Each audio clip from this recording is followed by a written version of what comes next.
வணக்கம் நண்பர்களே, நீங்கள் பார்த்துட்டு இருக்கிறது மிஸ்டர் சாவேஜ் தமிழ். நான் உங்கள் ஸ்கொயர். ஸோ இன்றைக்கி நம்ம ட்ராகன் பால் எபிசோட்ஸ் தான் பார்க்க போகிறோம். ப்ரீவியஸான எபிசோடில் நம்ம எம்பர் பீல் ஆஃப் அந்த ஒரு ட்ராகன்ட்ட வந்து பார்த்திங்கன்னா விஷயம் கேட்க போவார். அப்போ குறுக்க இந்த கௌஷிக் வந்தான்ற மாதிரி ஊலாங் வந்து எல்லாத்தையும் கெடுத்து விட்டுருப்பாரு. இது மட்டும் இல்லாமல் எண்ட் ஆஃப் த எபிசோடில் நம்ம கோகு ஃபுல் மூனாக பார்த்து ஒரு மான்ஸ்டர் மங்கியாகவே மாறி அந்த கேஸிலே வந்து உருட்டிக்கிட்டு இருப்பாரு. அதோட அந்த எபிசோட் முடிஞ்சிருக்கும். ஸோ இந்த எபிசோடில் என்னெல்லாம் இருக்க போகுதுன்னு பார்த்தீங்கன்னா, அந்த மான்ஸ்டர் மங்கி உருவத்துக்கு மாறின கோகு அந்த கேஸில் என்ன பண்ணாரு, எம்பர் பீல் ஆஃப்க்கு என்ன ஆச்சு, இது மட்டும் இல்லாமல் கோகு புல்மா ஸோ இவங்க எல்லாருமே அந்த டிராகன் பாலை வந்து இப்போ கலெக்ட் பண்ண முடியல, அந்த விஷயம் வந்து போயிடுச்சு. அதுக்கப்புறம் அவங்க லைஃப்ல ஒரு டேர்னிங் பாயிண்டா அவங்க என்ன முடிவெடுக்கிறாங்க, இந்த டீமோட எண்ட் எப்படி இருக்க போகுதுன்னு தான் இந்த எபிசோட்ல பார்க்க போறோம். ஸோ இனி நம்ம பார்க்க போறது டிராகன் பால் சீசன் 1 எபிசோட் 13.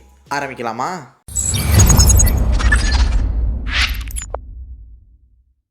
இந்த எபிசோட் எங்கேருந்து ஸ்டார்ட் ஆகுது பார்த்தீங்கன்னா, பெரிய மான்ஸ்டர் மங்கியா மாதிரி இருக்க கோகு அந்த கேஸ்லே பார்த்தீங்கன்னா நொறுக்கிட்டு இருக்காரு. ஸோ இதை பார்த்து நம்ம யாம்சா புல்மாவை பார்த்து நடுங்கிட்டு இருக்காங்க. அந்த டைமில் கோகு நல்ல வேலை அவன் நம்மளை கண்டுக்கல, நம்ம இப்போ இங்கேருந்து எஸ்கேப் ஆகிறதான் நல்லது, கேஸ்லே அதிருது அப்படின்னு சொல்லி யாம்சா சொல்லிட்டு இருக்காரு. அப்போ நம்ம எம்பர் பீல் ஆஃப் அப்படியே எந்திரிச்சு, நான் ஒன்றுக்கு போன மாதிரி கனவு கண்டேன், ஓ அது கனவு தான் போல அப்படின்னு சொல்லிட்டு அவர் படுத்துறாரு. அவங்க அவ்வளோ சவுண்டு கேட்டுட்டு இருக்கா, அவங்க அடியாளங்களாம் பார்த்துட்டு இருக்காங்க. அப்போ அவங்க படுத்துட்டு இருக்கிறதுக்கு மேலே சீலிங்கே வந்து பார்த்தீங்கன்னா நம்ம கோகு வந்து உடச்சிட்டு அவங்கள பார்த்து கத்துறாரு.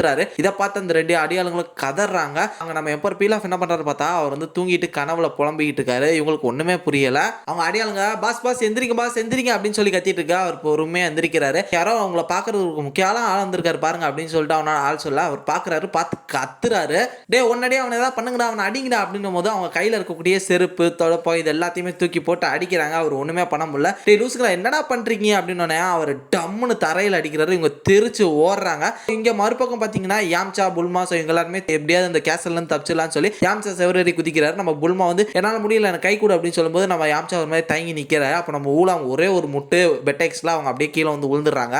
கட் பண்ணா குட்டையனும் அவங்களோட ஆளுங்களும் வந்து பார்த்தீங்கன்னா ஃப்ளைட்டில் ஏறி தப்பிச்சிடலாம் அப்படின்னு சொல்லி ஓடி வந்து ஃப்ளைட்டில் ஏறுறாங்க. இந்த பொண்ணு வந்து பார்த்தீங்கன்னா அந்த ஃப்ளைட்டை ஆன் பண்ண ட்ரை பண்ணுறா, அது முக்கிக்கிட்டே இருக்குது. ஏமா அம்மா சீக்கிரமா ஆன் பண்ணுமா, அவன் இந்த மொத்த கேஸ்லேயே அடிச்சு நொறுக்கிட்டு இருக்கா, நம்மளே கொண்டுருவான் போல, சீக்கிரம் ஆன் பண்ண அப்படின்னு சொல்லும்போது நான் என்னோட பெஸ்ட்டை ட்ரை பண்ணிட்டு இருக்கேன், கொஞ்ச நேரம் அமைதியாக இருங்க அப்படின்னு சொல்லிட்டு கத்திட்டு அவ்வளோ ஆன் பண்ண ட்ரை பண்ணிட்டு இருக்கா. ஆனே ஆக மாட்டேங்குது. ஐயோ போச்சு செத்தா அப்படின்னும் போது டக்குன்னு ஆன் ஆயிடுச்சு. அப்பாடி ஃபைனல் அப்படியே ஆன் ஆயிடுச்சு சார் அப்படின்னு சொல்லிட்டு அந்த ஃப்ளைட் எடுத்துட்டு கிளம்புறாங்க. நம்ம கோகு வந்து பார்த்தீங்கன்னா கேஸில் போட்டு புரட்டி எடுத்துக்கிட்டு இருக்காரு. அங்கேருந்து ஃப்ளைட்டில் நம்ம குட்டையான அடியாளங்களாம் பறந்து எஸ்கேப் ஆகிறாங்க. கட் பண்ணா இங்கே நம்ம யாம்சா புல்மா இவங்க எல்லாருமே ஓடி வரும்போது அவங்க தடுக்கி நம்ம புல்மா கீழே வந்துடுறாங்க. போச்சு என் காலில் அடிபட்டுருச்சு அப்படின்னு சொல்லிட்டு இவங்களால எந்திரிக்க முடியல. ஊலாங் தூக்க ட்ரை பண்ணுறாரு. அப்போ நம்ம யாம்சாவையும் கூப்பிடுறாரு, ஏய் நீ ஒரு கைப்பிடி இவளை தூக்கிடலாம் அப்படின்னு சொல்லிட்டு இருக்கும்போது, என்னது நான் தூக்கணுமா ஐயோ அப்படின்னு சொல்லிட்டு இவர் வெக்கப்பட்டு நின்றுட்டு இருக்கும்போது அங்கே நம்ம கோகு மான்ஸ்டர் ரூட்ல இருக்காருல, ஸோ இவங்களை நசுக்கிறதுக்காக வந்துட்டு இருக்காரு. அதை பார்த்து போர் சீக்கிரம் அவனை தூக்கு ஓடிடலாம் அப்படின்னு சொல்லிட்டு கேட்டுட்டு இருக்காங்க. இவர் அரை மனசோட இருக்காரு, வேற வழி இல்லை, பேசாம தூக்கிட்டு ஓடி தான் ஆகணும், கிட்ட வந்துட்டான் அப்படின்னு சொல்லி யாம்சா அவங்க எல்லாருமே தூக்கிட்டு செம்ம ஃபாஸ்டா மின்னல் வேகத்தில் கிழிச்சிட்டு பறக்கிறாரு. கரெக்டாக அப்போ நம்ம கோகு காலை வச்சு அவங்கள மிதிக்க வர எஸ்கேப் ஆகி செம்ம ஃபாஸ்டா யாம்சா எல்லாரையும் கூட்டிட்டு ஓடிக்கிட்டு இருக்காரு. இங்க மறுபக்கம் ஃபிளைட்ல நம்ம எம்பர் பீல் ஆஃப் இந்த பார்த்து மிரண்டு போய் இருக்காரு. என் கேஸ்ல நாசமா போச்சு, எல்லாத்தையும் அடிச்சு நொறுக்கிட்டு இருக்கானே அப்படின்னு சொல்லிட்டு புலம்புறாரு. இதுக்கெல்லாம் இன்சூரன்ஸ் கிளைம் ஆகும் என்னன்னு தெரியலையே அப்படின்னு சொல்லிட்டு செம்ம கடுப்பாயி, ஏய் ஃபிளைட்டை திருப்புங்கடா அப்படின்னும் போது என்னடா சொல்ற அப்படின்ற மாதிரி எல்லாம் செம்ம ஷாக்கா பாக்குறாங்க. அவனை அடிச்சு நொறுக்கி அவனை என்னோட கேஸ்லே அவன் இது பண்ணிட்டால, அவனை விடவே கூடாது, அவனை அட்டாக் பண்ணுண்டா, திருப்புங்கடா ஃபிளைட் அப்படின்னு சொல்ற பீல் ஆஃப். இங்க நம்ம யாம்சா எல்லாரையும் தூக்கிட்டு வந்து ஒரு ஓரமா உட்காந்து, அப்பாடி நல்ல வேலை எல்லாரையும் காப்பாத்திட்டேன் அப்படின்னு சொல்லி மூச்சு விட்டு இருக்கும் போது நம்ம புல்மா என்னை காப்பாத்திட்டேன், உன்னைய மாதிரி ஒரு வீரமான ஆளை நான் பார்த்ததில்லை அப்படின்ற மாதிரி அவங்க வெக்கப்பட்டு பேச, இவர் ஒன்னை எல்லாரையும் தள்ளி விட்டுட்டு எப்படியோ ஒரு பொண்ணை நான் தூக்கிட்டேன் ஆனா எனக்கு எதுவுமே ஆகலை அப்படின்னு சொல்லிட்டு மிரண்டு போய் அதை யோசிச்சு பார்த்துக்கிட்டு இருக்காரு. இங்க நம்ம புல்மாவும் வந்து பாத்தீங்கன்னா வெக்கப்பட்டுக்கிட்டு இருக்காங்க. அங்க மறுபக்கம் இப்போ பீல் ஆஃப் அவரோட ஃபிளைட் மூலமா நம்ம கோகுவை சுட்டுட்டு இருக்காரு. பயங்கரமா ஃபயர் பண்ணிட்டு இருக்காங்க. இதை பார்த்து யாம்சா கோகு உனக்கு ஒன்றும் ஆகாது அப்படின்னு சொல்லிட்டு இவர் இங்க மிரண்டு போய் பார்த்துக்கிட்டு இருக்காங்க. போற போக்க பார்த்தா கோகுவை கொண்டாடுங்க போலயே அப்படின்னு சொல்லிட்டு எல்லாரும் பயத்தில் இருக்க, அப்ப அதுல ஒரு புல்லட் நம்ம கோகுவோட வால்ல விழுந்துருது. இதை பார்த்து ஒரு செம்ம டென்ஷன் ஆகி அந்த ஃபிளைட் அடிச்சுன்னு இருக்கிறக்கா அவரும் பஞ்ச் பண்ண ட்ரை பண்றாரு. அது சிக்கவே மாட்டேங்குது, பறந்து பறந்து வந்துருக்கு. இவங்களும் என்னடா புல்லட்டுக்குலாம் அவன் மசியவே மாட்டான், வேற வழியே இல்லை, பேசாம மிசைல் அட்டாக் பண்ணிடுற அப்படிதான் சொல்லி எய்ம் பண்ணி மிசைல் அட்டாக் பண்றாங்க. அது பயங்கர ஃபாஸ்டா வந்து கோகுவோட மூஞ்சிலே அடிக்குது. என்ன ஆச்சு அப்படின்னு சொல்லி எல்லாருமே மிரண்டு போய் பாக்குறாங்க. பார்த்தா அந்த மங்கி கீழே சாஞ்சு போய் அப்படியே படுத்து கிடக்கு, அவன் செத்துட்டான் அப்படின்னு சொல்லி எம்பர் பீல் ஆஃப் அவங்களோட ஆளுங்க செம ஹாப்பி ஆகுறாங்க. இங்க நம்ம புல்மா ஆச்சரியத்துல அவங்க பார்த்து மிரண்டு போய் கோகு இறந்துட்டானா அப்படின்னு சொல்லி கேட்கறாங்க. இங்க எம்பர் பீல் ஆஃபோட ஃபிளைட்டை லேண்ட் பண்ணி அவர் வந்து என்னோட கேஸ்ல இடிச்சு நொறுக்கிட்டேன், எவ்வளவு ஆசாசியா கட்டினே தெரியுமா, இது இது கட்டுறதுக்கு 10 வருஷம் எடுத்துக்கிச்சு, இப்போ எல்லாமே நாசமா போச்சு, உன்னை விட மாட்டேன்டா அப்படின்னு சொல்லிட்டு நம்ம கோகு அடிக்கிறாரு. அங்க தூரமாக்கா வால் மேல ஏறி நின்று வாழையே மிதின்னு மிதிக்கிறாரு. இங்க கோகுக்கு லைட்டா மொழி போகுது. இதை பார்த்தோன்னே அவங்க அடியாளுங்களாம் பயந்து செதறாங்க. பாஸ் எழுப்பிட்டு இருக்கீங்க பாஸ், அது எந்திரிக்குது அப்படின்னு சொல்லும்போது இங்க இவரும் பாத்தீங்கன்னா அதெல்லாம் கேட்காம வால்லே மீச்சிட்டு இருக்காரு. நம்ம எம்பர் பீலாஃப் நம்ம கோகுவை பாக்குறாரு, மிரண்டு போய் கத்துறாரு, ஓடுங்கடா சீக்கிரம் ஃபிளைட்டுக்கு ஓடுங்கடா வந்துச்சுட்டா அப்படின்னு சொல்லிட்டு எல்லாரும் மறுபடியும் ஃபிளைட் ஏறி ஓடுறாங்க. ஏமேல மிசல் அடிக்கிற அப்படின்னு சொல்லி ஒரு பெரிய கல்லை எடுத்து அந்த ஃபிளைட் மேல தூக்கி எறிகிறாரு. அந்த ஃபிளைட் மேல பட்டு அந்த ஃபிளைட் கீழே உழுக போகுது. அதே மாதிரி அந்த கல் பறந்து இவங்க மேல உழுக போகுது. அதனால நம்ம யாம்சா புல்மா எல்லாருமே மறுபடியும் பயந்து ஓடுறாங்க. அந்த கல் அவங்க மேல விழுகுது. இங்கே ஃபிளைட் வந்து இடிஞ்சு கீழே வந்து வெடிக்குது. நம்ம எம்பர் பீலாஃப் அவங்களோட ஆளுங்களாம் வந்து பாத்தீங்கன்னா செத்தும் சாகாத மாதிரி அப்படியே பயந்து போய் ஒரு மாதிரி நின்று பார்த்துக்கிட்டு இருக்காங்க. எப்படியோ ஃபைனலா தப்பிச்சிட்டானுங்க, செத்து பொழைச்சிட்டானுங்க அவங்களும். ஸோ இங்க மறுபக்கம் யாம்சா முன்னாடி அந்த பெரிய கல் வந்து விழுந்து நிக்குது. நல்ல வேலை கொஞ்ச நேரத்தில் தப்பிச்சோண்டா அப்படின்னு சொல்லி எல்லாருமே மறந்து போய் பார்த்துட்டு இருக்காங்க. அப்ப நம்ம யாம்சா கோகுவை பாக்குறாரு. இவன்ட்டு வந்து கொஞ்ச நேரம் நம்ம ஒளிஞ்சுதான் இருக்கணும், காலையில விடியிற வரையும் அப்படின்னு சொல்லிட்டு யாம்சா பேசிட்டு இருக்கும்போது சரி வாங்க இப்போதைக்கு எங்கேயா போய் மறைவா நிற்போம் அப்படின்னு சொல்லிட்டு இங்க கிளம்பும்போது என்ன மறந்துடாதீங்கடா அப்படின்னு சொல்லிட்டு புல்மா கத்துறாங்க. எங்க இருந்துடா கத்துறா அப்படின்னு சொல்லி பார்க்கும்போது பார்த்தா நம்ம புல்மா மேல பெரிய கல் வந்து விழுந்துருக்கு. என்ன எப்படியாவது தூக்கிருங்கடா அப்படின்ற மாதிரி புல்மா கத்துற. புல்மா உனக்கு ஒன்றும் ஆகலை அப்படின்னு சொல்லிட்டு இவங்க அந்த கல்லை தூக்க ட்ரை பண்ணிருக்காங்க. கரெக்டாக நம்ம கோகு வந்து பார்த்தீங்கன்னா அவங்க கிட்ட வந்துட்டு இருக்காரு. ஸோ இவங்க கஷ்டப்பட்டு எப்படியும் அந்த கல்லை தூக்கி புல்மாவை காப்பாத்திடுறாங்க. ஆனா நம்ம கோகு புல்மாவை தூக்கிடுறாரு. தூக்கி பார்த்துட்டு இருக்கும்போது இங்க யாம்சா வந்து யாம்சா எப்படியாவது அவனை காப்பாத்து அப்படின்னு சொல்லி அவரோட போர் சொல்ல அவனோட வீக்னஸ் வால் தானே, அதை நான் அட்டாக் பண்றேன் அப்படின்னு சொல்லி பக்கத்தில் இருக்கக்கூடிய ஒரு மிகப்பெரிய கல்லை உடைச்சு அதை வந்து ஒரு கத்தி உருவத்துக்கு வந்து மாத்துறாரு. சிற்பி மாதிரி செதுக்குறாரு. அப்புறம் அந்த ஸ்வாட் எடுத்துட்டு அவன் வாழை வெட்டினா அவன் மாறிடுவான்னு நினைக்கிறேன் அப்படின்னு சொல்லி செம்ம ஃபாஸ்டா போய் அவர் வால் மேல அடிக்கிறாரு. பார்த்தா அந்த கல்லு நொறுங்கிருது.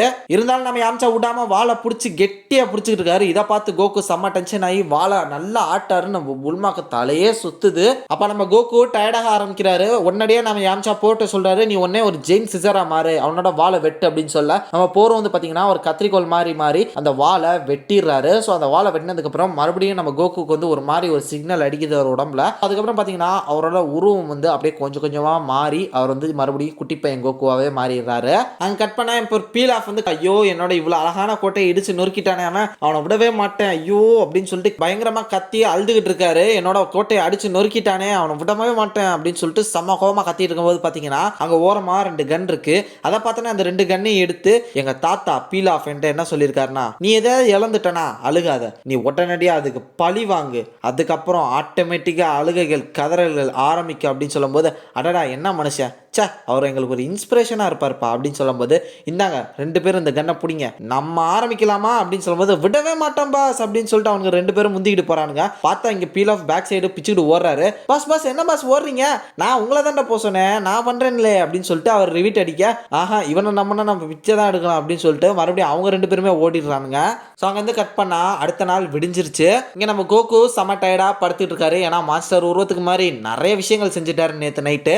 நம்ம யாம்சா இவங்க எல்லாருமே பேசிட்டு இருக்கும்போது நம்ம புல்மா என்ன சொல்றாங்கன்னா, ஐயோ பாவம் இந்த குட்டி பையன் தான் மாஸ்டரா மாதிரி அவங்களோட தாத்தாவை கொன்னுட்டேன் அப்படின்னு தெரிய வந்துச்சுன்னா அவன் மனசு ரொம்ப கஷ்டப்படும்ல, அவனோட குட்டி இதயம் வெடிச்சு செதறிடும் அப்படின்ற மாதிரி ரொம்ப சென்டிமெண்டா பேசிட்டு இருக்காங்க. ஏமா நீ என்ன வேணா பேசு, ஆனா குனிஞ்சிருக்காம நிமிந்து பேசு. ஏன்னா யாம்சா இப்பதான் கொஞ்சம் ஷைனஸ்லாம் போய் பொண்ணுங்கள்லாம் பார்த்து பேசக்கூடிய அளவுக்கு வந்திருக்கான். மறுபடியும் அவனை ஃபால்ட் ஆக்கிறாத. ஒரு சைடு ஊழாங்க என்ன சொல்றாருன்னா, இவனை பார்க்க எந்த விதமான ஐலாண்ட்ல இருந்து வந்த மாதிரியும் இல்ல, நார்மலா தான் இருக்கான், என்ன சொல்ற அப்படின்னு சொல்லி யாம்சா கேட்கும்போது அந்த வாழை கட் பண்ணதுக்கு அப்புறம் இவன் நார்மல் ஆயிட்டான், இனிமே எந்த பிரச்சனையும் இல்லை அப்படின்னு சொல்லி நம்ம யாம்சா சொல்ல நம்ம கோகு பொறுமையா எந்திரிக்க ஆரம்பிக்கிறாரு. அவன் எந்திரிக்கிறான் அப்படின்னு சொன்னதுக்கு அப்புறம் இங்க நம்ம கோகு எந்திரிச்சு இங்க என்னோட ட்ரெஸ்ஸை காணோம், டயர்டா இருக்கு, என்ன ஆச்சு அப்படின்னு சொல்லி அவரோட ட்ரெஸ்ஸை பார்த்துட்டு இருக்கும்போது ஊழாங் ஒன்றதான் இருக்கல அண்டர் வேற அதை எடுத்து கூட இதை நான் எவ்வளவு கஷ்டப்பட்டு வாங்கினேன் தெரியுமா, இது எனக்கா நான் வாங்கினது அப்படின்னு சொல்லிட்டு கேட்டு இருக்கும்போது டேய் என்னடா அப்படிங்கும்போது வேணா நான் என்னோட பேண்ட்டை கழட்டி கொடுக்குறேன் அப்படின்னு சொல்லி அவரோட பேண்ட்டை கழட்டி கொடுக்குறாரு. அதை நம்ம கோகு போடுறாரு. என்ன ஊழாங்க என்னோட காலை விட உங்க கால் ரொம்ப சிரிச்சு போலையே அப்படின்னு சொல்லிட்டு அந்த பேண்ட்டை பார்த்து சிரிக்கிறாரு. அப்படியே பேசிட்டு சிரிச்சிருக்கும் போது டப்புன்னு கீழே விழுந்துறாரு. என்னாச்சு எனக்கு ஒரு மாதிரி தலை சுத்துற மாதிரி கீழே விழுகிறேன் அப்படின்னு சொல்லும் போது உனக்கு பேலன்சிங் ஆகிற கொஞ்சம் லேட் ஆகும், ஏன்னா இப்பதான் டெய்ல் போயிருக்கல அப்படின்னு சொல்லும் போது அப்பதான் அவர் நோட்டீஸ் பண்றாரு, எங்க என்னோட டெய்ல காணோம், இவ்வளவு நேரம் இருந்தது மறைஞ்சு போயிருச்சு அப்படின்னு சொல்லிட்டு அவர் பயப்படுறாரு. இது மட்டும் இல்லாம என்னோட ஸ்டாஃப் எங்க அப்படின்னு சொல்லி கேட்கும்போது அது அந்த கேசல்ல இருக்கும், அங்க இருக்கு போய் எடுத்துக்க அப்படின்னு சொல்லும் போது இந்த உடனடியா போய் எடுக்கிறேன் அப்படின்னு சொல்லி கீழே விழுந்து நம்ம கோகு போறாரு. ஸோ இங்க புல்மா சொல்றாங்க, நான் மறுபடியும் ஒரு வருஷம் காத்துட்டு இருக்கணும் எனக்கா ஒரு அழகான பாய் ஃப்ரெண்டை கேட்கறதுக்கு அப்படின்னு சொல்லிட்டு இருக்காங்க. இங்க நம்ம யாம்சா என்ன சொல்றாருன்னா, நானும் இப்போ ஒரு வருஷம் காத்துக்கிட்டு இருக்கணும் அழகான அழகான பொண்ணுங்களா பார்த்தாலே வெக்கப்படணும் அப்படின்னு சொல்லிட்டு அந்த ஒரு பிரச்சனை போறதுக்கு அப்படின்னு சொல்லிட்டு இவங்க 2 பேரும் யோசிச்சுட்டு அப்படியே திரும்பி பார்க்குறாங்க. ஸோ இவங்க 2 பேருக்கும் வந்து பார்த்தீங்கன்னா ஒரு சின்ன லவ் இந்த ஒரு இடத்துல இருந்து ஸ்டார்ட் ஆகுதுன்னு நினைக்கிறேன். ஏன்னா நம்ம யாம்சாக்கு இப்போ புல்மாவை பார்த்தா வெக்கம் வரல, அவர் வந்து நார்மல் ஆயிட்டாரு. இது மட்டும் இல்லாமல் நம்ம புல்மாவுக்கும் நம்ம யாம்சாவை ரொம்ப பிடிச்சிருக்கு, அவங்க தான் அவரோட உயிரை காப்பாற்றிருக்காங்கன்ற காரணத்தினால அவங்களுக்கும் அவங்க மேலே சின்னதாக ஒரு லவ் வந்துருக்கு. இங்கே நம்ம கோகு அப்பாடி எப்படியே கிடச்சிச்சு என்னோட ஸ்டாஃப் அப்படின்னு சொல்லி வரும்போது இரு அங்கே பார் அப்படின்னு நம்ம ஊலாங் சொல்றாரு. பார்த்தா இவங்க 2 பேரும் கொஞ்சம் கொலாவிட்டு இருக்காங்க. ஐயோ போட்டு டார்ச்சர் பண்றானுங்களே, சிங்கிள் பசங்க சாபம் உங்களை சும்மா விடாதரா அப்படின்ற மாதிரி ஊலாங் நின்று கதறிக்கிட்டு இருக்க. நாங்க 2 பேரும் சிட்டிக்கு போனா ரொம்ப நல்லா இருக்கும்னு நினைக்கிறேன், என்ன சொல்ற அப்படின்னு சொல்லும்போது ஆமா ஆமா அப்படின்னு சொல்லிட்டு யாம்சா உடனே தலையாட்டி பொம்மை மாதிரி தலையாட்ட ஆரம்பிச்சிட்டாரு. விட்டா இன்னும் ஒரு 2-3 எபிசோட்ல எல்லாம் மாலா மாலா அப்படின்னு சொல்லி புல்மா பின்னாடியே சுத்துவான் போல. இங்க நம்ம கோகு என்ன சொல்றாருன்னா, நான் மாஸ்டர் ரோஷியை தேடி போறேன், அவர்கிட்ட போய் நான் நிறைய ட்ரைனிங் எடுத்து செம ஸ்ட்ராங்கஸ்டான பர்சன் ஆக போறேன்னு சொல்லும்போது நீ ஆல்ரெடி ஸ்ட்ராங்கஸ்ட் பர்சன் தான் கோகு அப்படின்னு சொல்லி நம்ம புல்மா சொல்ல, ஆமா பட் இந்த கோட்டை என்னால இடிச்சு நொறுக்கி நான் தப்பிக்க முடியல அப்படின்னு சொல்லும்போது இங்க நம்ம ஊலாங் உளர வராரு, நீ தான் அந்த கோட்டையை இடிச்சு அப்படின்னு சொல்றதுக்கு நம்ம போர் வந்து வாய மூடிடுறாங்க. சரி ஓகே ஊலாங் நீ என்ன பண்ண போற அப்படின்னு கேட்கும்போது நான் ஒரு நல்ல சிட்டிக்கு போவேன் அப்படின்னு சொல்லிட்டு இவர் சொல்லிட்டு இருக்கும்போதே பாத்தீங்கன்னா நம்ம மறுபடியும் ஒரு வருஷத்துக்கு அப்புறம் ஒன்று சேர்ந்து அந்த டிராகன் பாலை கலெக்ட் பண்ண ஸ்டார்ட் பண்ணலாம் அப்படின்னு சொல்லும்போது எங்களுக்கு அதுக்கான தேவையே இல்லை, எங்களுக்கு டிராகன் பாலே இப்போதைக்கு தேவையில்லை அப்படின்னு சொல்லிட்டு 2 பேரும் சிரிச்சுக்கிட்டு இருக்காங்க. அப்போ நான் எங்க தாத்தாவை எப்படி நான் கண்டுபிடிப்பேன், உன்ட்ட தானே இந்த டிடெக்டர் இருக்கு அப்படின்னு சொல்லி நம்ம கோகு கேட்க, இந்த அப்பா அந்த டிடெக்டரை நீயே வச்சுக்க, இனிமே நீயே தேடிக்க என்னவோ பண்ணிக்க செம்ம ஜாலியாயிரு அப்படின்னு சொல்லிட்டு நம்ம புல்மா அந்த டிடெக்டர் அவங்ககிட்ட கொடுத்துட்றாங்க.